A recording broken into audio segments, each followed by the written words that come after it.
మాట్లాడట్లేదు, నన్ను తిడుతున్నారు, వాక్యంలో నన్ను గద్దిస్తున్నారు, వాక్యంలో నన్ను మాట్లాడుతున్నారంటే ఒకటి ఆలోచించి కొద్ది కాలం ముందు నిన్ను దైవజనుడు కింద ఎందుకు పడేస్తున్నారో తెలుసా? దైవజనుడు నిందిస్తుంది ఎందుకో తెలుసా? దైవజనుడు నేను గద్దిస్తుంది ఎందుకో తెలుసా? ఆ కర్రని మోషే కింద పడేయడం వలనే అసలైన సర్పం ఏదో తెలిసింది, అసలైన కర్ర ఏదో తెలిసింది, అభిషేకించబడిన కర్ర ఏదో తెలిసింది. అవునండి, మిగిలిన మాంత్రిక కర్రలన్నిటిని, మాంత్రిక పాములన్నిటిని కూడా మోషే కర్రట మింగివేసిందటండి. నిన్ను నిలవబెట్టడానికే నిన్ను కింద పడేసిందండి. నిన్ను నిలవబెట్టడానికే గద్దిస్తుంది ఎందుకో తెలుసా?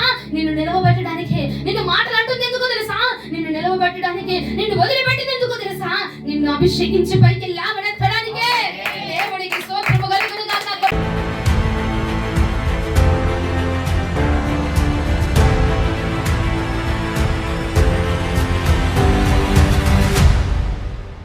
నిర్గమకాండం 4వ అధ్యాయం 2వ వచనం మరొకసారి. యెహోవా నీ చేతిలో అనేది ఏమిటి అని అతన్ని అడిగాను. అందుకు అతడు కర్ర నేను. నిర్గమకాండం 4:2లో అడుగుతున్నాడు మోషేని. దేవుడు ఏమంటున్నాడంటే, ఏముంది నీ చేతిలో ఏముందంటే, మోషే అంటున్నాడు, అయ్యా నా చేతిలో కర్ర మాత్రమే ఉందయ్యా. ఏముంది? కర్ర మాత్రమే ఉంది. ఆ కర్రను దేనికి ఉపయోగిస్తారండి? ఏదైనా అపాయం వస్తే, ఏదైనా జంతువు వస్తే మన మీద పడకుండా మనల్ని మనం సంరక్షించుకోవడానికి, లేదంటే ఇతరులను సంరక్షించడానికి, లేదంటే ఆ కాపరి చేతులు ఆ కర్ర తీసుకెళ్లి పెడితే ఏం చేస్తాడు? గొర్రెల దగ్గరికి మరి ఏమీ రాకుండా జాగ్రత్త పడతా ఆ గొర్రెలను కాపాడుతా ఉంటాడు. అలాగా కర్ర ఒక్కొక్కరి చేతిలో ఒక్కొక్క విధంగా ఉంటుంది. అదే టీచర్ చేతిలో ఉన్న కర్ర బెత్తం, పిల్లల్ని కొట్టి వాళ్ళని సరి చేయడానికి. పోలీస్ చేతిలో ఉన్న కర్ర లాఠీ, అది కొట్టాడంటే మళ్ళా 3 రోజులు లాగా మనం. అవునండి, అదే వడ్రంగి చేతిలో ఉన్న కర్ర ఒక పనిముట్టుగా తయారు చేయబడుతుంది. దేవునికి స్తోత్రం. అదే కర్ర గురించి దేవాది దేవుడు మోషేని అడుగుతున్నాడు. మోషే ఏముంది నీ చేతులు అంటే, ఆయన అంటున్నాడు, అయ్యా నా చేతిలో కర్ర మాత్రమే ఉంది ప్రభువా అని మోషే చెప్తున్నాడంట. ఈ కర్ర ద్వారా ఏం మాట్లాడతావయ్యా నాతో అంటే, దేవాది దేవుడు ఏమన్నాడంటే, నువ్వు ఎలా ఉండాలంటే దైవజనుడి యొక్క చేతి కర్రగా నువ్వు మార్చబడాలి.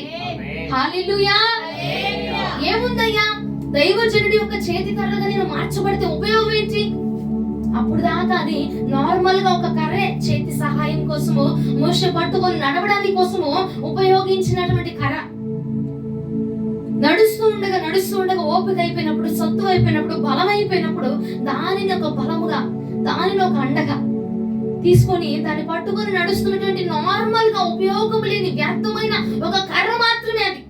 ఎప్పుడైతే మోషే చేతిలోనికి వచ్చిందో, ఆ మోషే చేతిలోనికి వచ్చినటువంటి కర్ర ఎవరి దృష్టిలో పడిందట? యేసుక్రీస్తు ప్రభు దృష్టిలో పడిందట. యెహోవా తండ్రి దృష్టిలో పడితే ఆయన అడుగుతున్నాడు, మోషే ఏముంది నీ చేతులు అంటే, ఇదేంటయ్యా పనికిరాని కర్రయ్యా, ఇది ఒక పనికిరాని కర్ర మాత్రమే. ఏముంది నీ చేతిలో?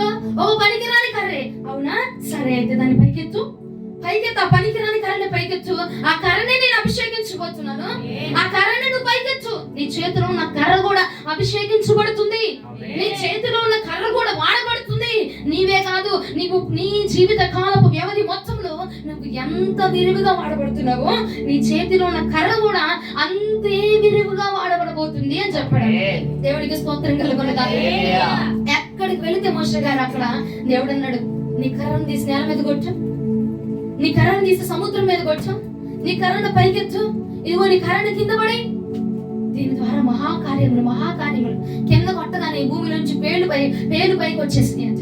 సముద్రం మీద కొట్టగానే సముద్రం 2 పాయలు అయిపోయిందట. ఆ కర్రను కింద పడవేయగానే కర్ర పాముగా మార్చబడిపోయిందట. గొప్ప వింతైన కార్యాలు ఆ కర్రని దేవుడు వాడుకొని చేసి ఉన్నాడు. దేవునికి స్తోత్రం కలుగును గాక. అయితే నేను అడుగుతున్న, ఏంటి ప్రభు ఆ కర్ర ఏంటి, దాని ఉద్దేశం ఏంటి, దానిలో దాచిన మర్మం ఏంటి ప్రభు అంటే, దేవుడు అన్నాడు, ఆ కర్ర నీవే, ఆ కర్రగా నీవు మార్చబడాలి. ఏ కర్రగా అంటే, ఒక టీచర్ చేతిలో ఉన్న బెత్తముగా కాదు నువ్వు మార్చబడేది, లేదంటే న్యాయాధిపతి చేతిలో ఉన్నటువంటి బెత్తముగా కాదు నువ్వు మార్చబడేది, ఒక అధికారి చేతిలో ఉన్నటువంటి కర్రగా మార్చబడేది కాదు. నువ్వు ఎలా మార్చబడాలంటే, ఒక దైవజనుడి చేతిలో ఉన్నటువంటి కర్రగా నువ్వు మార్చబడితే, ఆ కర్రని నేను వాడుకొని మహా కార్యములు, సూచక కార్యములు, అద్భుత కార్యములు నేను రానున్న రోజులు నేను చేయించబోతున్నాను. అటువంటి కర్రగా మార్చబడాలా. దేవుడికి స్తోత్రం కలుగును గాక. దేవుడికి స్తోత్రం కలుగును గాక. ఆ కర్ర నీవే, ఉండాలంటే ఎవరో చేతి నీడలో కాదు నువ్వు ఉండాల్సింది, దైవజనుడి చేతిలో ఉంచబడిన ఒక గొప్ప కర్రగా నువ్వు మార్చబడాలా. అయ్యా ఇది పనికిరాని కర్ర ప్రభా, వస్తూ దారిలో విరుచుకొని తీసుకొచ్చా, సహాయానికి ఉండిద్దేమో, నాకు సపోర్ట్ గా ఉండిద్దేమో అని చెప్పి తీసుకొని వచ్చానయ్యా. అవును మోషే, ఆ కర్రని నేను ఇప్పుడు వాడుకోబోతున్నాను మోషే. నీ చేతిలో ఉంచబడింది కదా, అది అభిషక్తుడి చేతిలో ఉంచబడిన కర్ర, అది ఆశీర్వదించబడిన కర్రగా మారింది మోషే. అభిషక్తుడి చేతిలోకి వచ్చింది, యాజకుడి చేతిలోకి వచ్చింది ఆ కర్ర.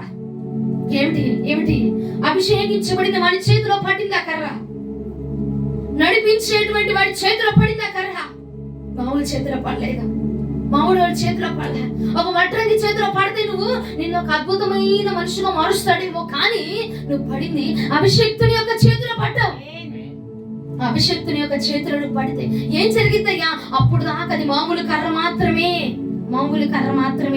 ఏనాడు పనికిరాని కర్రగా అది పుట్టిందో ఆనాటికి పనికిరాని కర్రగానే ఉంది.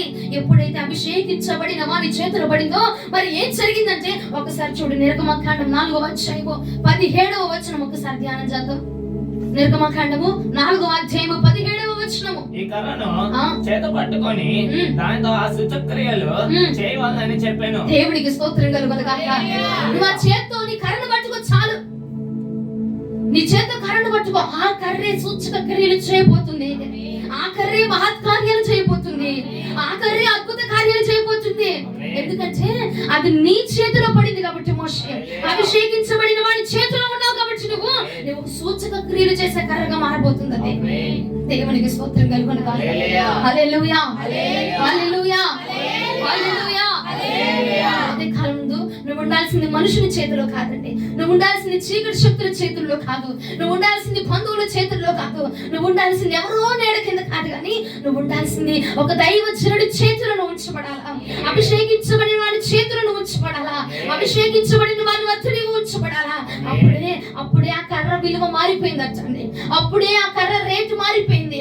అప్పుడే మాంత్రికులు అందరూ వచ్చి వారి కర్రలు కూడా పడేశారంట కింద. వారి చేతుల్లో కూడా మంత్రదండాలు ఉంటాయా, వారి చేతుల్లో కూడా మాంత్రికులు వచ్చి అందరూ కూడా కర్రలు పడేస్తాయంట, వారి కర్రలు కూడా పాముగా మార్చబడ్డాయంట. కానీ మోషే కర్ర వారి యొక్క ఆ పాములన్నిటిని కూడా, మోషే చేతిలో ఉన్నటువంటి కర్ర ఏంటంటే ఆ పాములన్నిటిని కూడా మింగేసిందట. అభిషక్తుడి చేతిలో ఉన్న కర్ర మహత్ కార్యములు చేయగలుగుతుందండి.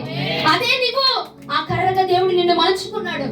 ఒకనొక రోజు పనికిరాని కర్రవే, ఉపయోగం లేని కర్రవే, వ్యర్థమైన కర్రవే, పనికిరాని కర్రవే, పనికి మాలిన కర్రవే, ఏ ఒక్కడికి ఉపయోగం లేని కర్రవే నువ్వు. కానీ అదే కర్రను, మోషే కర్రను ఎంచుకున్న దేవుడు నిన్ను ఈ ఉదయ కాలం ముందు ఎంచుకున్నాడు. నేను ఎంచుకున్నాను, నిన్ను పిలుచుకున్నాను, నేను నిన్ను అభిషేకించుకున్నాను. మోషే కర్ర పైకెత్తు, నేను అభిషేకించబోతున్నదానని. ఆ కర్ర ఎప్పుడు నువ్వు పట్టుకుని వెళ్తున్నావో అప్పుడు మహత్కార్యములు జరగబోతున్నాయి. బండను కర్ర పెట్టి బండను వచ్చగానే బండలో నుంచి నీరు వచ్చేసిందటండి. ఆ కర్రకు అంత గొప్ప కార్యములు ఉన్నాయి, గొప్ప శక్తి ఉన్నది. ఎందుకో చెప్పనా, అదేదో అందమైన కర్ర కాదు, సుందరమైన కర్ర కాదు, పనికొచ్చే కర్ర కాదు, ఆస్తి లేదంటే అందంగా ఇంతంత లావైన కర్ర కాదు. ఆ కర్ర మనమే ఈ ఉదయ కాలం అంతా. దైవ జనాంగమా, ఈ పూట ఆ కర్ర నీవే. పనికి రాని ఒక కర్రగా నువ్వు పడివేయబడ్డావేమో, ఎవ్వరికి పనికిరాని కర్రగా, నీ కుటుంబానికి కానీ, బంధువులకు కానీ, నీకు ఇష్టమైన వారికి కానీ ఒక పనికిరాని కర్రగా. ఏమంటే అవసరమైతే పట్టుకుంటారు, అవసరమైతే వదిలేసే కర్రగా నువ్వు మార్చబడ్డావేమో ఇన్నాళ్ళు. కానీ ఈ రోజు నా ప్రభు సెలవిస్తున్నాడు, నిన్ను ఒక దైవజనుడి చేతిలో నేను పెట్టుచున్నాను. దైవజనుడి చేతిలో ఉన్నటువంటి కర్రట సూచక కార్యములు చేయబోతుందట. ఎందుకు పెట్టావు ప్రభు నన్ను, ఎందుకు పెట్టావు ఈ పాశ్రమ దగ్గర? ఏమో పొద్దుగూకులను తిడుతూనే ఉంటది, పొద్దుగూకులను మాట్లాడుతూనే ఉంటది. అంటే ఈ చేతిలో ఉంచబడితేనే నీవు సూచక కార్యములు చేయబడే కర్రగా మార్చబడతావు. ఈ బోధలో ఉంచబడితేనే నువ్వు మహత్ కార్యములు చేయబడతావమ్మా. ఈ బోధలో ఉంచబడితేనే నువ్వు మహా మహా మహా గొప్ప కార్యములు, సూచక కార్యములు చేసేటువంటి పాత్రగా దేవుడు నిన్ను మార్చేస్తాడు తల్లి. అందుకే దేవుడు నిన్ను ఏర్పాటు చేశాడు. ఓరడే మంది వస్తున్నారు,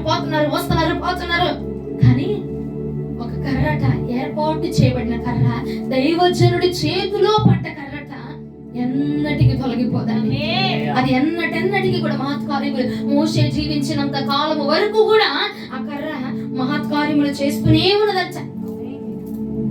ఎప్పటి వరకు మోసే చేతులు ఆ కర్రలో దేవుడు చెప్తూనే ఉన్నాడు, ఆ కర్రను కింద పడే, ఆ కర్రను పెట్టుకోట్టు, ఆ కర్రను పట్టుకో, నువ్వు ఆ కర్రను పైకి లేవనెత్తు, నువ్వు చెప్తూనే ఉన్నాడు. మహత్కార్యములు జరుగుతూనే ఉన్నాయి, చేస్తూనే ఉన్నాడు. నిన్ను కూడా నా ప్రభు అలా మార్చడానికి నిన్ను ఎన్నుకున్నాడు, ఏర్పాటు చేసుకున్నాడు నిన్ను. అందుకోసం మాత్రమే ఎన్నుకున్నాడు. ఎందుకు ప్రభు నాకు బ్రతుకు, ఎందుకు ప్రభు నాకు జీవితం, ఎందుకు నన్ను ఏర్పాటు చేసుకున్నావు అని అంటే నీ ద్వారా కొన్ని మహత్కార్యాలు చేయాలన్నా.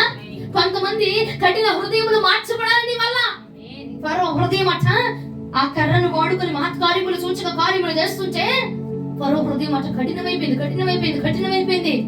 లాస్ట్ ఇక దేవాతి దేవుడు దిగి ఆ కర్రను వాడుకొని గొప్ప కార్యములు చేస్తే ఇక దాన్ని తాళలేక తట్టుకోలేక 10 తెగులు పంపిస్తే ఆ తెగుళ్ళు తట్టుకోలేక మా వద్దురా బాబు మీకు దండం పెడతా, మా దేశం నుంచి వదిలేపోండి అన్నాడట. అట్లాంటి కఠినాత్ములు నీ వలన మార్చబడాలి కదా. అందుకోసం దేవాది దేవుడు ఎన్నిక లేని నిన్ను, ఎక్కడో పొదలో పడివేయబడిన నిన్ను ఏర్పాటు చేసుకొని ఈ పూట ఈ స్థలంలోనికి, ఈ మందిరంలోనికి దేవాది దేవుడు నడిపించుకుంది. అందుకే నీ ద్వారా సూచక క్రియలు జరగాలి. అది నా వల్ల కాదు, దేవాది దేవుడి పొలం నీలో పనిచేసి అనేకులు నీ ద్వారా జరిగే కార్యములు చూసి వారు మనసు పొందబోతున్నారంటే, దేవుడి వైపు తిరగబోతున్నారంటే, దేవుడిని ఎరగబోతున్నారు. అందుకోసం దేవుడు ఎన్నుకున్నాడండి, అందుకోసం ఏర్పాటు చేసుకున్నాడు నిన్ను. ఏదో మామూలుగా పిలుచుకోలేదు, మామూలుగా ఏర్పాటు చేసుకోరా. నీ మీద ఒక గొప్ప ఉద్దేశం ఉంది. అందుకే కదా నాన్న ఎన్నో యాక్సిడెంట్లు తప్పించేస్తున్నాడు దేవుడు. అందుకే కదా దేవుడు గొప్ప మరణాలు దాటించేస్తున్నాడు. చూడు, ఎందుకయ్యా, నువ్వేదో బలమని కాదు, బలశూరుడు అని కాదు, ఆరోగ్యవంతుడు కాదు, దేవుడు నిన్ను తప్పిస్తుంది. ఆయన ఉద్దేశం నీ ద్వారా ఉంది. నువ్వు పనికిరాని దానివే, నువ్వు పనికిరాని కర్రవే, ఉపయోగం లేని కర్రవే. కానీ ఈ ఉపయోగం లేని కర్రే రానున్న రోజుల్లో సూచక క్రియలు చేయబోతుంది నాన్న. నేనే ఒక కర్రనని చెప్పండి. నువ్వే నీ ద్వారా నిన్నే వాడుకొని సూచక క్రియలు అటండి. కర్ర పడేస్తే పాముగా మారిద్దా? దైవజనుడి చేతిలో ఉంది, అభిషేకించబడిన వారి చేతిలో ఉంది ఆ కర్ర. ఇంకొకటి ఏంటో తెలుసా, ఆ కర్ర మీద దేవుని అభిషేకం ఉన్నది. ఉదయకాలం ముందు నీ మీద నా దేవుని అభిషేకమును, నిన్ను ఏదో నువ్వు గర్వపడాలను, లేదంటే నువ్వు ఇదైపోవాలను వచ్చిన జనమందరూ నిన్ను చూసి వామ్మో ఏంటి అట్లా దొరుకుతుంది, వామ్మో ఏంటి అలా కొట్టుకుంటున్నారు, వామ్మో ఏంటాడు అది ఎగురుతున్నాడేంటి అని చెప్పి నిన్ను చూసేవాడు ఆశ్చర్యపోవడానికి కాదు, నీ మీద అభిషేకం వచ్చింది. నీ ద్వారా గొప్ప సూచక క్రియలు జరిగించడానికి దేవుడు నీ మీద అభిషేకం ముఖరిస్తున్నాడు. నిన్న దినములు అభిషేకించబడాలా? ఎందుకో తెలిసిన నీ ద్వారా సూచక క్రియలు, మహత్కార్యములు, గొప్ప కార్యములు చెడులలో దేవాది దేవుడు జరిగించబోతున్నాడు. అందుకోసం నువ్వు అభిషేకించబడాలా, అందుకోసం నువ్వు తడవాలా అగ్నిచేత. దేవుడికి స్తోత్రము కలుగును గాక, దేవుడికి స్తోత్రము కలగాలంటే ఆయనకే. ఎందుకంటే గొప్ప మర్మము ఈ ఉదయ కాలం ముందు దేవుడు మనతో మాట్లాడుతున్నాడు. మోషే కర్ర మామూలు కర్ర కాదు, అదే దైవజనుడి చేతిలో పడ్డ నీవు, దైవజనుల చేతిలో పడిన నీవు, దైవజనుని మాట ప్రకారం నడుచుకుంటున్న నీవు, దేవుడు నిన్ను కూడా అలా మార్చబోతున్నాడు. పడినప్పుడు కొంచెం దెబ్బలు తగ్గుతాయి, కానీ సూచక క్రియలు జరిగే రోజు ఉంది చూసావా, మహత్కార్యములు జరిగించే రోజు ఉంది చూసావా, నిన్ను వాడుకొని అనేకమైన కఠినాత్మలను మార్చే రోజు ఉంది చూసావా. అది గొప్ప వివరణ, గొప్ప అద్భుతము. రానున్న రోజుల్లో దాని సాక్ష్యాలుగా అనేకులు చెప్పుకోబోతున్నారండి. అయ్యా నేను ఒక త్రాగుబోతున్నయ్యా, నేను ఒక వ్యసనకారుని, నేను పనికి రాని వాడినండి, పనికి మాలిన వాడినండి, ఇదిగో నేను ఇలాంటి పాపపు పనులు చేసేవాడినండి, నా జీవితం అంతా ఫోన్లోనే కూర్చునేవాడినండి. కానీ దేవాతి దేవుడు నన్ను మార్చేశాడు, ఆయన అభిషేకం నన్ను మార్చేసింది. ఇదిగో ఇది పట్టుకొని ఇది లేకపోతే పూట నేను బ్రతకలేకపోతున్నానండి. కారణం ఏంటో తెలుసా, ఆయన అభిషేకం నా మీద నిలిచి ఉన్నది కాబట్టి ఈ రోజుకి నేను ఇలా ఉన్నాను. నేనే కాదు, నా వెనక బోరెడు సైన్యం ఉంది చూడు, నా వెనక బోరెడు మంది మారిన్నారు చూడు, నాలాంటి వారు అనేకులని నేను మార్చగలిగే శక్తి నా దేవుడు నాకు ఇచ్చాడు. అని నువ్వు రానున్న రోజుల్లో గొప్ప సాక్ష్యం చెప్పబోతున్నావు, గొప్ప సాక్ష్యం నా ప్రభు వాడుకోబోతున్నాడు. దేవునికి స్తోత్రం కలుగునగా. మోషే కర్ర గురించి ఈనాటికి చెప్పబడుతున్నది, నీ గురించి తరతరములు కూడా చెప్పబడాలా, తరహాలు చెప్పబడాలా. అందుకే నేను ఎన్నుకున్నాడు ఆయన, అందుకే ఏర్పాటు చేసుకున్నాడు. నువ్వు మామూలు కర్రలు కాదు, దైవజనుడు చేతిలో ఉన్నటువంటి కర్రవు నీవు. ఆ కర్రట దైవజనుడు, దేవుడు ఎలా చెబితే దైవజనుడు ఆ కర్రను అలా తిప్పుతాడంట. అందుకే అది సూచక కార్యములు చేయగలుగుతుంది. దైవజనుడు దేవుడు ఏం చెప్తున్నాడు దైవజనుడికి, ఆ దైవజనుడు అట ఆ కర్రను అలా మోలు చేస్తాడంట. దేవుడు అన్నాడు మోషే ఆ కర్రను కింద పడే అన్నాడు. ఏం చేస్తాడు దైవజనుడు? కర్రను కింద పడేస్తాడు. తర్వాత అన్నాడు దేవుడు మోషే ఆ కర్రను పైకి లేవనెత్తు అన్నాడు. లేవనెత్తాడు. మోషే ఆ కర్రను కొట్టు అన్నాడు. ఆ కర్ర పెట్టి పడను కొట్టాడు.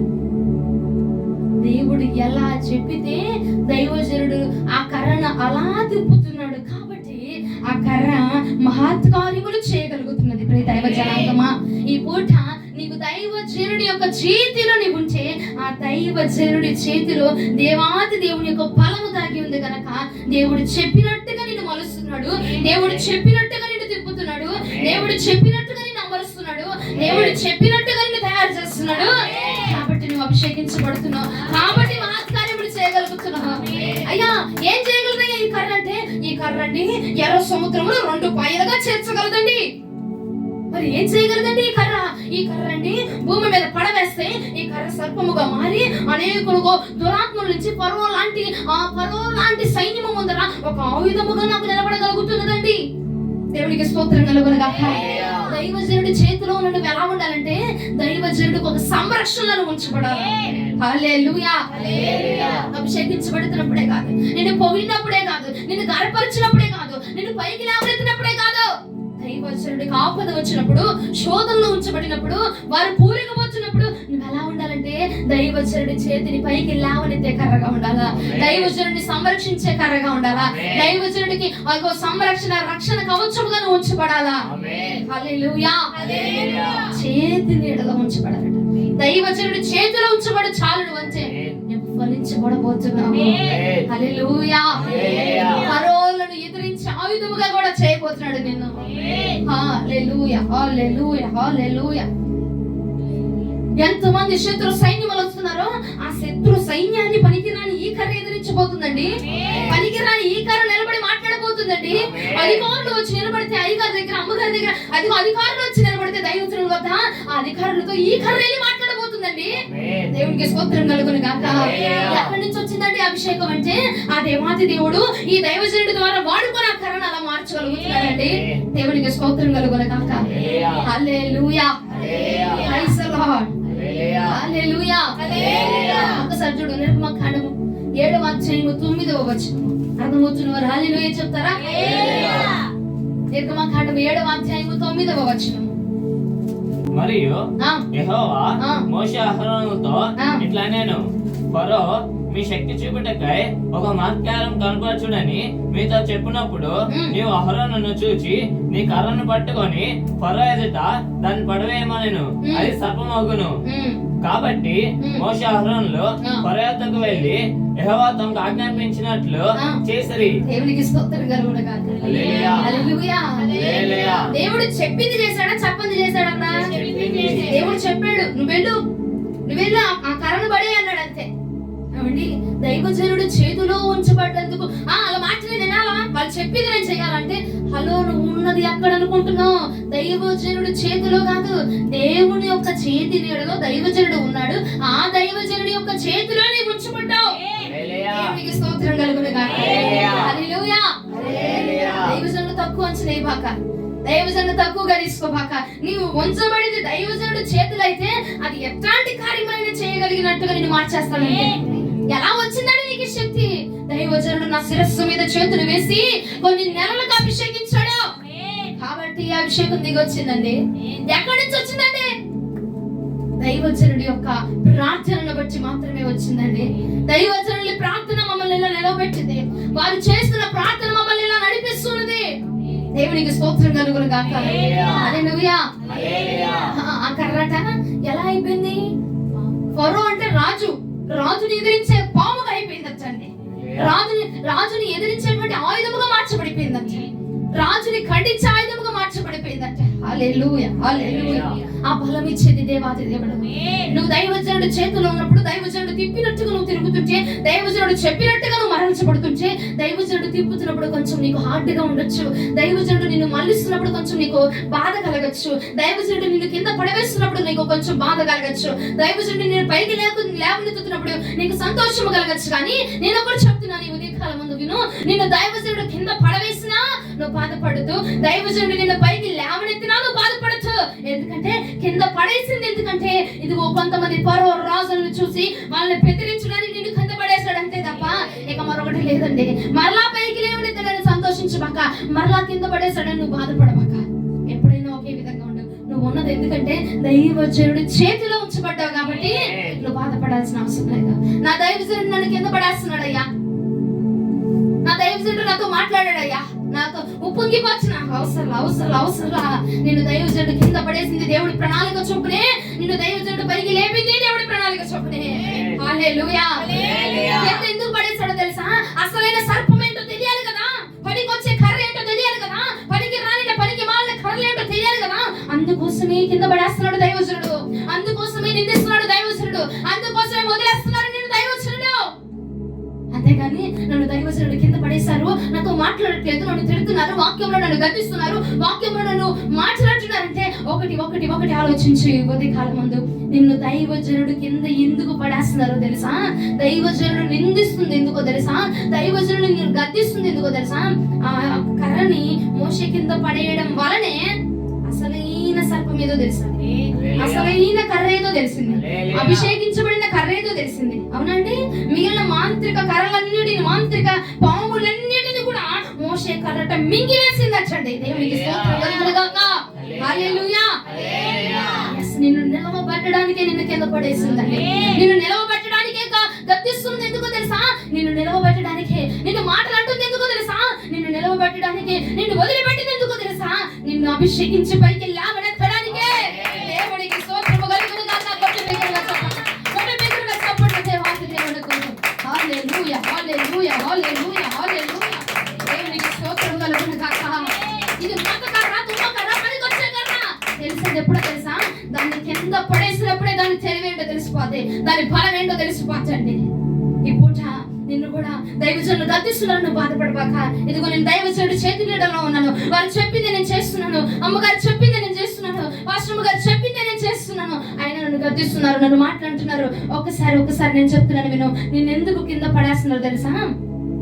అందరికంటే నిన్నే పైకి లేవనెత్తి, ఇదిరా అభిషేకించబడిన కర్ర, ఇదిరా నేను అభిషేకించబడిన ప్రజలు, వీరురా నా దేవుడి కొరకు వాడబడుతున్న జనాంగము, వీరురా సమర్పణలో ఉన్నవారు, వీరురా అభిషేకించబడిన వారు, వీరురా ప్రతిష్ఠించబడిన వారు, వీరురా కావలసిన కర్రలు, వీరుగా నాకు కావలసిన పరిచారకులు, వీరుగా దేవుడి యొక్క సైన్యము, వీరుగా దేవుడి యొక్క ప్రజలు అని నిన్ను లేవనెత్తి చూపించడానికే హల్లెలూయా, హల్లెలూయా, హల్లెలూయా. కింద పడేసారు, నువ్వు బాధపడక. గద్దిస్తున్నారు, నువ్వు బాధపడాల్సిన అవసరం లా. నిన్ను తిరిగి లేవనెత్తే రోజు ఉందండి. అయిపోయింది. దేవుడు చెప్పాడు మోషే కింద పడేశాడు. మరలా ఏం చెప్పాడు? పైకి లేవనెత్తు మోషే. ఎత్తేసాడంతే, ఎత్తేసాడు. దేవుడు నిన్ను కూడా లేవనెత్తే సమయం ఉంది బిడ్డ. నీ ద్వారా సూచిక క్రియలు జరుగుతున్నాయి కదా, కాముగుండు. నీ ద్వారా మహత్కార్యాలు జరుగుతున్నాయి, ఇంకా జరగబోతున్నాయి. ఈ వాక్యం అందరికి అర్థమగును గాక, అందరికి అర్థమగును గాక. Praise the lord. దేవునికి స్తుతి కలుగును గాక. దైవజనుడి చేతిలో ఉంచబడిన కర్రట వివేచిస్తుందట. దైవజనుడి చేతిలో ఉంచబడిన కర్రట ఇంతకు ముందు తెలివి లేదు, ఇప్పుడు ఎలా వచ్చింది? ఇంతకు ముందు జ్ఞానం లేదు, ఎలా వచ్చింది? ఇంతకు ముందు చదువు లేదు, ఎలా వచ్చింది? దైవజనుడు చేతి నీడలో ఉంచబడ్డావు గనక, చేతిలో ఉంచబడ్డావు గనక, ఆ చేతిలో ఏముందో తెలుసా? దేవుని అభిషేకం ఉంది. ఆ అభిషేకం నిన్ను మారు చేస్తుంది. ఆ చేతిలో ఉన్న అభిషేకం నిన్ను మారుస్తుంది. ఆ చేతిలో ఉన్న అభిషేకం నిన్ను తయారు చేస్తుంది. దేవునికి స్తోత్రం కలుగును గాక.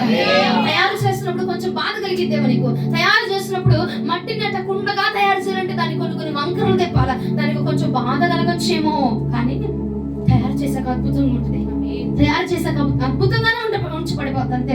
మోషే తిప్పుతున్నప్పుడు కర్ర కూడా అనుకోవచ్చు, ఈయన కూడా ఒక మాంత్రికులాగా 25 సార్లు నన్ను తిప్పేస్తున్నాడు అనుకోవచ్చు, కానీ ఆ కర్రను అభిషేకించాడండి దేవుడు.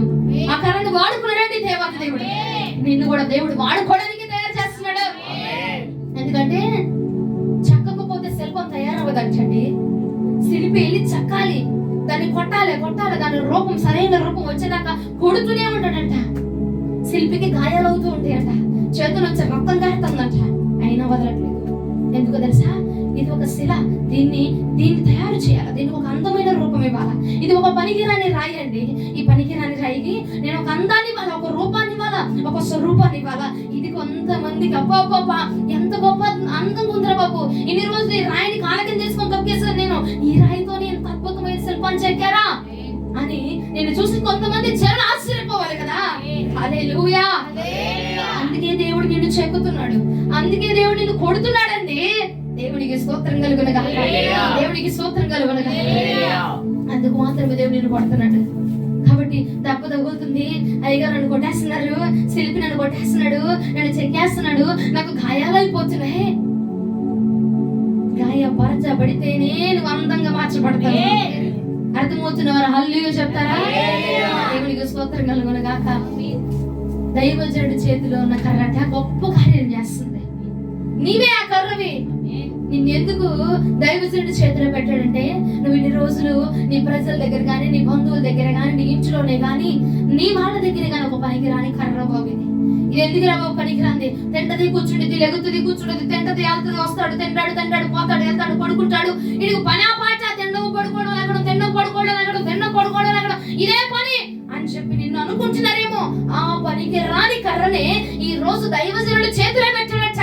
ఈ దైవజనుడి చేతిలో ఉన్న అభిషేకం అట దేవుడట ఆ దైవజనుడికి చెప్పి నిన్ను ఎలా తిప్పాలో అలా తిప్పుతున్నాడు వాక్యం ద్వారా, నిన్ను ఎలా మార్చాలో అలా మారుస్తున్నాడట వాక్యం ద్వారా, నిన్ను ఎలా సరిచేయాలో అలా సరిచేస్తున్నాడంటే అభిషేకించి. హల్లెలూయా. దేవునికి స్తోత్రం కలుగునగాక. కొంతమంది అనుకోవచ్చు, వీళ్ళ దగ్గర ఉండాలా ఏంటి, మేము ఎన్ని తిడుతున్నా, ఎన్ని మాట్లాడుతున్నా, ఎన్ని చేస్తున్నా, ఎక్కడే ఉండాలా ఏంటి? అభిషేకించబడిన వాని చేతిలోనే ఉంచబడాలా? వేరొకరి దగ్గరికి వెళ్తే అవదా? అభిషేకించబడిన వాని చేతిలోనే నేను కర్రగా ఉంచబడాలా ఏంటి అని అంటేనండి, నేను వాక్యానుసారంగా మీకు ఒక మాట చూపిస్తాను చూడండి. సంఖ్యాకాండము 17వ అధ్యాయము 6 నుంచి 9 వచనాలు ఒకసారి ధ్యానం చేద్దాం. సంఖ్యాకాండము 17వ అధ్యాయము 6 నుంచి 9 వచనాలు. కాబట్టి మోషే ఇశ్రాయేలుతో చెప్పగా, వారి ప్రధానులు తమ తమ పితరుల కుటుంబంలో ఒక్కొక్క ప్రధానానికి ఒక్కొక్క కర్ర చొప్పున 12 కర్రలను అతనికి ఇచ్చిరి. అహరోను కర్రయు వారి కర్రల మధ్య నుండెను. మోషే వారి కర్రలను సాక్ష్యపు గుడారంలో యెహోవా సన్నిధిని ఉంచెను. మర్నాడు మోషే సాక్ష్యపు గుడారంలోనికి వెళ్లి చూడగా, లేవి కుటుంబపుదైన అహరోను కర్ర చిగురిచ్చి ఉండెను. అది చిగురిచ్చి పువ్వులు పూసి బాదం పండ్లు గలదాయను. హల్లెలూయా. అర్థమైపోయి ఉండాలి ఈ పాటకి, మీకు అర్థమైపోయి ఉండాలి. అన్ని కర్రలతో అందరి చేతులు, నాయకులు అందరి చేతిలో ఉందండి కర్ర. ఆ కర్రలన్నిటి కలిపి అహరోను చేతిలో ఉన్న కర్రను కూడా పెట్టారట. అభిషేకించబడిన వాని చేతి కర్ర ఏమైందంట? చిగురించి ఫలించబడి బాదము కాయలు కాసిందట. దేవుడికి స్తోత్రం కలుగుగాక. దేవాది దేవునికి హల్లెలూయా, హల్లెలూయా, హల్లెలూయా, హల్లెలూయా. దేవునికి స్తోత్రం కలుగునుగాక, స్తోత్రం కలుగునుగాక. హల్లెలూయా. ఎవరి చేతిలో పడితే ఆడి చేతిలో ఉంటే నీకు విలువ రాదు. రావాల్సిన వాడి చేతిలోకి రావాలండి. అందరూ చెబుతారండి, శిల్పులు అందరూ చెబుతారు, కానీ ఎలాంటి రూపాన్నైనా సరిగ్గా చెక్కేవాడి చేతిలో పడితే నీకు కొంచెం దెబ్బే తగలచ్చు, కొంచెం గాయమే అవ్వచ్చు. కాకపోతే సరైనోడి చేతిలో పడ్డావు కాబట్టి నీకు విలువ ఎంత గొప్పగా ఉంటుందండి, ఎంత గొప్పగా ఉంటుంది. కుక్కని చేసేవాడి దగ్గరికి వెళ్ళకూడదు, సింహాన్ని చేసేవాడి దగ్గరికి వెళ్తే అసలైన రంగు ఏంటో బయటపడిపోతుంది. దేవునికి స్తోత్రం కలుగునుగాక. హల్లెలూయా. అందరూ చెక్కేవాళ్ళే, అందరూ శిల్పకారులే, అందరూ చెక్కుతారు. కాకపోతే సరైనడు కావాలండి, సరిగా చెక్కేవారు కావాలట. అదే దైవజనుడు చేతులను పడాలటండి. అభిషేకించబడిన వాని చేతులను ఉన్నప్పుడట నీ ద్వారా సూచక కార్యాలు, మహత్ కార్యములు జరిగిస్తాడట. అయ్యా, మేము ఎందుకు వారి చేతులను ఉండాలంటే నీవు ఫలించబడాలి, నీవు వృద్ధి చెందాలి, నీవు అభిషేకించబడాలంటే నీవు అభిషేకించబడిన వాని చేతి కర్రగా నువ్వు మార్చబడాలా. హల్లెలూయా. మాకు వాక్యాలు బాగా చెప్తారు. మా టీచర్ గారు ఉన్నారంటే టీచర్ చేతిలో కర్ర పనికిరాదు నాయన, పోలీస్ గారి చేతిలో లాఠీ పనికిరాదు నాయన. అభిషేకించబడాలంటే వడ్రంగి చేతిలో ఉన్నటువంటి కర్ర పనికిరాదు. అభిషేకించబడిన కర్రగా నువ్వు మార్చబడాలంటే నీ జీవిత కాలపు వ్యవధిలో బోలెడన్ని చోట్లకి వెళ్ళే ఉండొచ్చు, కానీ అభిషేకించబడిన వారి చేతిలో ఉన్నటువంటి కర్ర ఎలా చిగురించిందో, ఎలా ఫలించిందో, ఎలా అభిషేకించబడిందో ఈనాటికి మీరే సాక్షులు. హల్లెలూయా. బోలెడన్ని చోట్లకి తిరిగి ఉండొచ్చు, బోలెడన్ని చోట్ల ఉండొచ్చు. దేవుని నమ్ముకొని చాలా కాలం అయింది, కానీ ఫలించబడి ఎంత కాలం అయింది? చిగురించబడి ఎంత కాలం అవుతుంది? బాదమ కాయలు నువ్వు ఫలించబడి ఎంత కాలం అవుతుంది? దేవునిలో వాక్యపు నేర్పు నేర్చుకుని అభిషేకించబడుతూ మర్మాలను తెలుసుకుంటూ దర్శనాలు చూస్తూ అన్య భాషలు మాట్లాడుతూ దేవుడితో మాట్లాడుతూ దేవుడి చెప్పని వింటూ ఎంత కాలం అవుతుంది? అది అభిషేకించబడిన మన చేతిలో ఉంటే అంత ఫాస్ట్ ఒక్క రాత్రి చాలంటే అభిషేకించబడిన మన కర్ర ఫలించబడాలంటే దేవుడికి స్తోత్రం కలుగును గాక. హల్లెలూయా, హల్లెలూయా. ఒక్క రాత్రి చాలు. అభిషేకించబడిన వాని చేతిలో నువ్వు పడితే ఒక రోజు చాలండి నువ్వు అభిషేకించబడాలి. దేవునికి స్తోత్రము, స్తోత్రము, స్తోత్రము కలుగును గాక. దేవుని గొప్ప కృప ఉదయ కాలం ముందు నిన్ను ఎక్కడ నిలవబెట్టింది? దేవుడు మనతో మాట్లాడుతున్నారు. ఒక రాత్రి ఆహారుని కర్ర ఏమైందట? 12 కర్రలు పెట్టారు. 12 కర్రలు మరి ఫలించాలి కండి. పోనీ ఆ యొక్క మందసంలో ఏమైనా మహత్యం ఉంటే 12 ఫలించబడాలిగా, పెట్టిన 12 చిగురించబడాలిగా. కానీ అభిషేకించబడిన వాడి కర్రగా నువ్వు ఎక్కడా పెట్టు వాడు ఫలించబడుతూనే ఉంటాడు, నువ్వు ఎక్కడా దాయి వాడు ఫలించబడుతూనే ఉంటాడు. బికాస్ వాళ్ళు దేవుని అభిషేకం ఉంచబడింది. హల్లెలూయా. ఈ పూట ఆ దైవజనుల దగ్గర నిన్ను పెట్టాడు దేవుడు. అమ్మా, ఆ దైవజనుల దగ్గర నిన్ను పెట్టాడు దేవుడు. ఆ దాసుల దగ్గర పెట్టారు, ఆ పాస్టర్ దగ్గర పెట్టారు నిన్ను, ఆ పాస్టర్ దగ్గర పెట్టారు నిన్ను. తాను మొదలుకొని బేర్షెబా వరకు కూడా ప్రవక్తగా పిలువబడ్డాడట. అరే మా బంధువుగా పిలువబడ్డాడు, మా మామగా పిలువబడ్డాడు, మా అన్నగా పిలువబడ్డాడు కాదు, ప్రవక్తగా పిలువబడ్డాడు. ప్రవక్తగానే నువ్వు పిలవాలి అక్కడ, దైవజనుడిగానే పిలవాలి నువ్వు అక్కడ, సేవకుడిగానే పిలవాలా, పాస్టర్ గానే పిలవాలా. దేవాది దేవుడు పిలిచాడు ఏమని? తాను మొదలుకొని బేర్షెబా వరకు ప్రవక్త. దేవునికి స్తోత్రం కలుగును గాక. నా మనవడు, నా ముని మనవడు, నా అత్తగారు, నా మామగారు కాదచ్చా. దేవాతి దేవుడు అన్నాడు తాను మొదలుకొని బేర్షెబా వరకు ప్రవక్త. ప్రవక్త ఉన్నాడంతే అక్కడ అన్నాడు. ఒకడు ఉంటాడు, నేను వాడిని అభిషేకించుకున్న వాడి దగ్గరికి వెళ్ళిపోవాలా అనలేదు. రాజు, దావీదు రాజు, సమూయేలు ప్రవక్త, మోషే నాయకుడు, వెళ్ళి నాయకుడి దగ్గరికి అన్నాడు.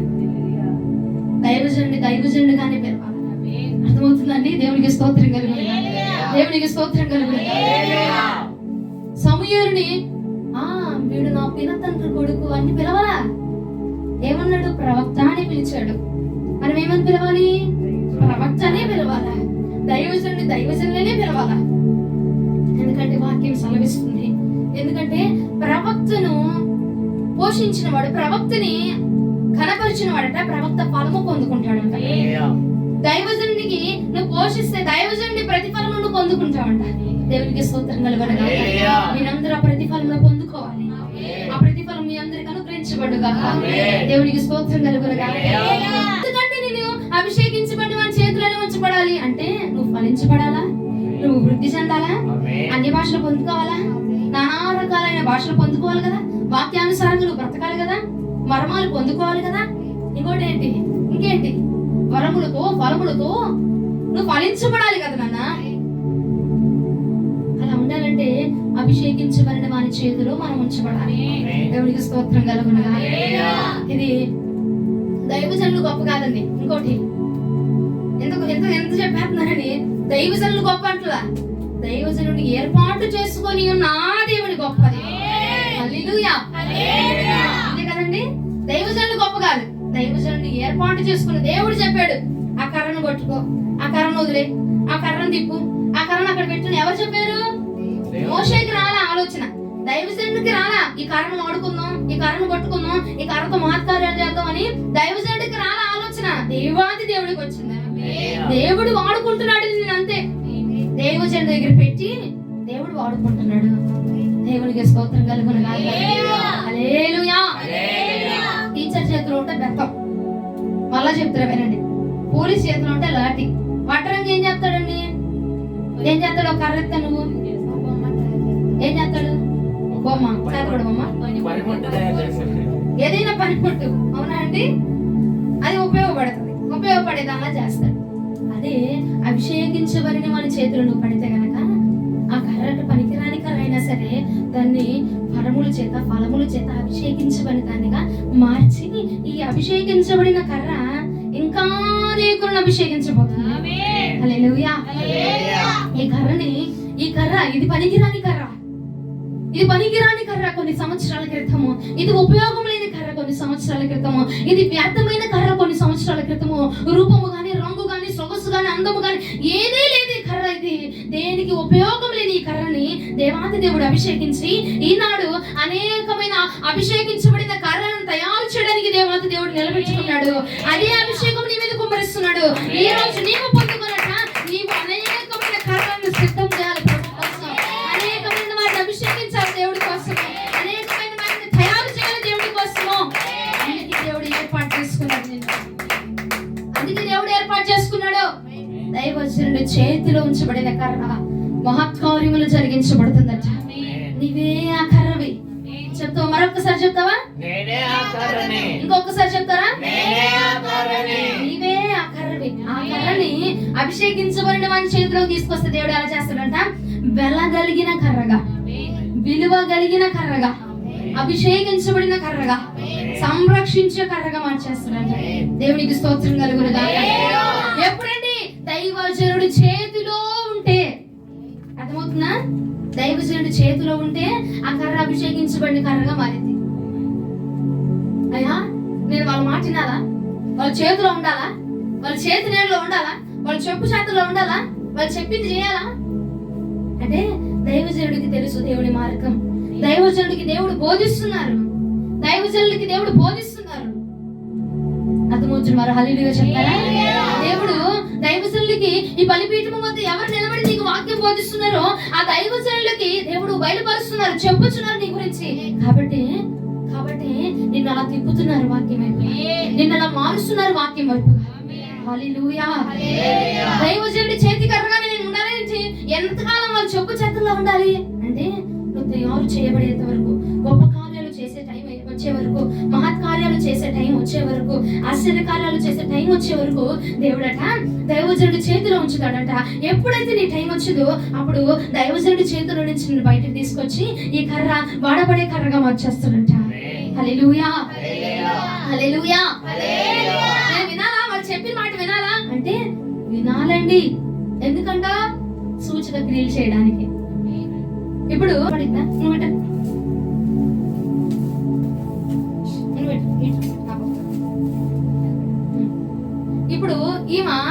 ఈవిడ ఒక కర్ర, పనికిరాని కర్ర. ఇప్పుడు దాకా చదవడం రాదు, రాయడం రాదు, లేదంటే వాక్యం చదవడం గాని, ప్రార్థన చేయడం గాని, మనుషులతో మాట్లాడడం గాని ఏది రాదు. ఇంట్లో ఖాళీగా ఉన్న కర్ర, ఎవరు గుర్తించని కర్ర, ఎవరికి నచ్చని కర్ర. ఎవరైనా ఏ కర్రను అడుగుతారంటే ఈ కర్రను అడగరండి, ఆ కర్రను అడుగుతారు. ఇప్పుడు ఏమండి అర్థమవుతుందా? నువ్వు కూడా ఇట్లా తల్లి కనపడిద్దా? కొంచెం చూడండి అయ్యా కెమెరాలు. ఇగో అందరూ కూడా ఈ కర్రను అడగరు, ఈ కర్రను మాత్రమే అడుగుతారు. ఏంటి బాగుందా? పిల్లలు బాగున్నారా? ప్రశస్త బాగుందా అని అడగరు ఎవరు. దివ్య బాగుందా? దివ్య ఏం చేస్తుందా? ఎక్కడికి వెళ్తుందా? ఎందుకంటే అందరిలో గుర్తించబడింది ఈ కర్ర. కానీ దేవుడు ఏం చేశాడు? ఈ కర్ర దేవాది దేవుడికి అవసరమైన కర్ర. ఏం చేశాడో తెలుసా? ఈ కర్రనట పనికిరాని కర్ర, ఎవ్వరు అడగని కర్ర, ఎవ్వరు గుర్తించని కర్ర, ఎవరు ఈ బాగోగులు అడగరు. కొంతమంది అయితే ఈ కర్ర పేరు కూడా మర్చిపోతారు. అలాంటి వారి దగ్గర దేవుడు ఏమనుకున్నాడు? ఈ కర్రని నేను వాడుకోవాలా, ఈ కర్రకు నా జ్ఞానాన్ని ఇవ్వాలా, ఈ కర్ర సూచక క్రియలు చేయాలా, ఈ కర్ర ప్రార్థన చేస్తే ఆ ప్రార్థన జరగాలి, ఈ కర్ర ఉపవాసం ఉండి దేవుడిని ఏదైనా అడిగిందనుకో అది జరిగిపోవాలా, ఈ కర్ర మొరపెడితే అది జరగాల, ఈ కర్రకు నేను దర్శనాలు చూపించాలా, జరగబోయేవి చూపించాలా, జరిగేవి చూపించాలా, ఈ కర్రని నేను వాడుకోవాలి అనుకుని దేవుడు ఏర్పాటు చేసుకున్నాడు. ఈ కర్ర ఈనాడు ఎలా మార్చబడింది? దైవజనుడి చేతి నీడలో ప్రార్థనలు చేస్తే మహత్కార్యములు చూస్తుంది, ప్రార్థిస్తే అద్భుత కార్యములు చూసే కర్రగా మారింది. బైబిల్ చదవడం రాని ఈ కర్ర ఈనాడు బైబిల్ చదువుతుంది. ఈనాడు వాక్యం అర్థం చేసుకోలేని ఈ కర్ర వాక్యం అర్థం చేసుకోగలుగుతుంది. అభిషేకించబడని ఈ కర్ర ఈనాడు అభిషేకించబడుతుంది. అన్య భాషలు మాట్లాడుతుంది, దేవుడి దర్శనాలు చూస్తుంది, దేవుడిని కొనియాడుతుంది. ఈ కర్రగా మార్చబడింది, దైవజనుడి చేతి నీడలో ఉంచబడింది. కాబట్టి ఈ కర్రని దేవుడు ఎవ్వరు గుర్తించుకోవచ్చు, కానీ దేవుడు గుర్తించే కర్రగా మారింది. దేవుడు గుర్తించే కర్రగా మారింది. అనేకులను ఈ కర్ర అట్రాక్ట్ చేయొచ్చు, కానీ దేవుడిని ఈ కర్ర అట్రాక్ట్ చేసింది. ఈ కర్ర దేవుడికి అవసరమే. ఈ కర్ర కూడా దేవుడు కావాలి. సమయం వచ్చినప్పుడు ఈ కర్రను కూడా దేవుడు వాడుకోబోతాడు. దేవునికి స్తోత్రం కలుగును గాక. హల్లెలూయా. ఈ కర్ర ఇప్పుడు పనికి రాంది, ఎవ్వరికి ఉపయోగంలా. ఇప్పుడు వాడుకున్నాడు, లేవనెత్తుతున్నాడు, నిలబెడుతున్నాడు. ఏం చేయాలి ఆలోచన ఇచ్చి నడిపిస్తున్నాడు. ఇంతకు ముందు ఈ పిల్లని ఈ పాపని అందరూ అనుకునే వాళ్ళు పిచ్చిది, ఏమీ తెలియదు, ఏం మాట్లాడు. కానీ ఈనాడు ఎలా ఉంటుంది, అందరికి ఆలోచన ఇచ్చే విధంగా దేవుడు మార్చాడు. హల్లెలూయా. దేవుడి ఆలోచన చెప్పే విధంగా మార్చాడు. ఎందుకంటే ఈ కర్ర అభిషేకించబడుతున్నది, అభిషేకించబడుతుంది. దైవజనుడి చేతి నీడలో అభిషేకించబడుతుంది, దైవజనుడి చేతిలో ఉంటుంది. ఏది చెప్తే మీరెవ్వరు చేస్తారో చేయరో నాకు తెలియదు, కానీ ఈ కర్ర మాత్రం చేసిద్ది. ఈ కర్ర చేసిద్ది. నాకు 100% గ్యారంటీ. మీరందరూ చేస్తారో చేయరో నాకు తెలియదు. ఈ రోజు నేను ఏదైనా చెప్పితే అర్ధరాత్రి 2:30కు ప్రార్థన చేయండి అని అనుకో, 2:30 దాకా లేచుండి 2:30కు ప్రార్థన చేసుకొని పడుకుండి. ఈ కర్ర తెల్లవారుజాము 4ంటికి ప్రార్థన చేయండి అమ్మా అని చెప్తే మనం అందరూ పడుకోవచ్చు, కానీ ఈ కర్ర ఏం చేసిద్దంటే అందరూ పడుకున్నా అందరి మధ్యలో లెగిసి నిలబడి కూర్చొని, లేదంటే ఏమైనా చూస్తూ ఏమైనా చదువుకుంటూ ఆ నిద్ర నాపుకొని 4 గంటలకు లేచి ప్రార్థన చేసి ఆ తర్వాత పండుకుంటుంది కర్ర.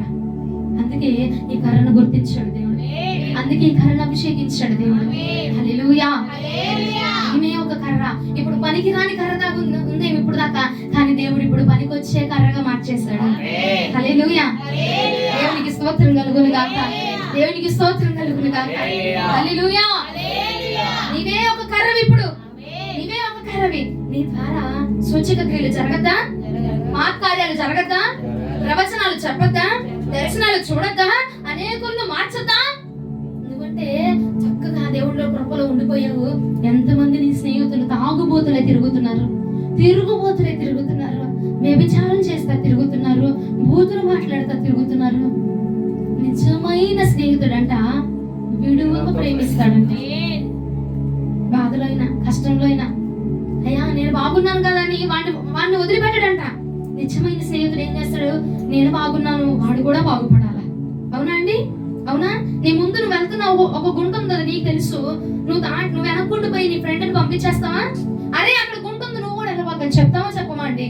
నీ స్నేహితుడు కూడా నిన్ను వాడుకొని నిన్ను మార్చి నీ ద్వారా నీ స్నేహితుడిని మార్చాలి దేవుడు. నీ ద్వారా కొంతమందిని మార్చాలి. ఏమో నీ ఇంటి వారిని మార్చాలని చూస్తున్నాడేమో దేవుడు. దేవునికి స్తోత్రం కలుగును గాక. నీ తోటి వారిని మార్చాలని చూస్తున్నాడేమో దేవుడు. ఆ పాత్రగా నిన్ను ఎన్నుకున్నాడు కదా. దేవునికి స్తోత్రం కలుగును గాక. నువ్వు సూచక క్రియలు చేయాలా? అరే ఈడేంట్రా భాషలు మాట్లాడుతున్నాడు, ఈడు ఇన్ని రోజులు మాతో పాటు తిరిగేవాడు కదరా, కొన్ని రోజుల నుంచి రావట్లేదు, నిజమే ఏమైంది అంటే దేవుడు నన్ను పిలిచాడు, దేవుడు నన్ను అభిషేకించాడు. మీరు కూడా రండి, ఆ త్రాగుడిని విడిచిపెట్టండి, లోకాన్ని విడిచిపెట్టండి, అందులో ఏ శక్తి లేదు, నా దేవుడిలో శక్తి ఉందని నువ్వు అనేకులను పిలవాలి. అది నీ కాలింగ్. అది నువ్వు ఆ పిలుపుని మర్చిపోయి ఆ పనిని మర్చిపోయి నువ్వు ఎన్ని చేసిన వ్యర్థం. అవునా? ఇప్పుడు ఎలక్ట్రీషియన్ పిలిపించి లైట్ బిగించడానికి నేను పిలిపించా, ఆడితో లైట్ బిగించకుండా బాత్రూమ్లు కడిగించి ఇల్లు కడిగితే ఉపయోగం ఉందా? ఇల్లు కడిగించినంత మాత్రం వెలుతురు వచ్చేసిద్దానా? రాదు. వాడు లైట్ ఎలక్ట్రీషియన్ పనే చేయాలి. లైట్ బిగిస్తే అప్పుడు వెలుతురు వచ్చింది ఈ గదిలో. అర్థమవుతుందండి? నిన్ను పిలిచింది అనేకులను వెలిగించడానికి, అనేక మంది మధ్యలో సూచక క్రియ చేయడానికి, అనేకులు నిన్ను ద్వారా నీ ద్వారా ప్రభువుని తెలుసుకోవాలన్నాను. కఠినాత్ములు ఉన్నారు, ఫరో లాంటి కఠినాత్ములు వచ్చారు, వారిని మార్చడానికి దేవుడు నేను నేర్చుకున్నాడు. దేవునికి స్తోత్రం కలుగును గాక. హల్లెలూయా. హల్లెలూయా. ఎంతమంది చెప్తారు నేనే ఒక కర్రని? ఈ ద్వారా ఏం చేయాలనుకుంటున్నాడు దేవుడు? సూచక క్రియలు, మహత్కార్యాలు. ఇంకేం చేయాలనుకుంటున్నాడు? నిన్ను ఫలింప చేయాలనుకుంటున్నాడు, నిన్ను అభివృద్ధి చేయాలనుకుంటున్నాడు. అంతేకాదండి, నీ ద్వారా అనేకమైన కఠినాత్ములు ఏర్పాటు చేసుకున్నాడు. అందుకే దైవజనుల చేతిలో నిన్ను వేశాడు. ఇప్పుడు అర్థమైందా? నిన్నేదో ఊరకే తీసుకొచ్చి కూర్చోబెట్లా. దైవజనుల చేతులు ఎందుకు వేశాడంటే ఇది ఒక పనికొచ్చే కర్రగా మారాలి అని నిన్ను దైవజనుల చేతిలో పెట్టాడు దేవుడు. దేవునికి స్తోత్రం కలుగునుగా. నీ ఎడల తన ఉద్దేశములు నిశ్చయముగా జరుగునుగా. ఆమేన్. దేవునికి స్తోత్రం కలుగునుగాక. ఈ వాక్యములు దేవుడు మన వెనుకల్లో దీవించి ఆశీర్వదించి 30గా 60గా 100గా ఫలింప చెయ్యునుగాక. ఆమేన్.